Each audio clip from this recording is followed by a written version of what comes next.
আপনাদেরকে একটা খেলনা দেখাবো। ওই খেলনা হচ্ছে একটা আমার তৈরি খেলনা। তাহলে দেখেন ওইখানে, এই যে দেখা পাচ্ছেন, যদি এখানে এটা রাখি, এখানে এটা রাখি, তাহলে যদি এটা উঠাই তাহলে বোঝা পাচ্ছি না।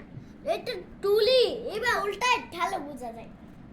এখানে আরেকটা দি তাহলে বোঝা যাচ্ছে না কোনটা আর নিতে পারছি না। এখন এখানে দেব, তখন বোঝা পা যাবো কয়টা হয়েছে। এখন এখানে এটা দিব, তাহলে কত হলো? 1 2 3, 1 2 3। সো এই যদি এখানে এটা আমি রাখি, আর এটা এখানে রাখি, আর এটা এখানে উঠাই দিই, তাহলে কত হলো? 1 2 3। না মানে 1 2 3 4, তাহলে 4 তো হলো।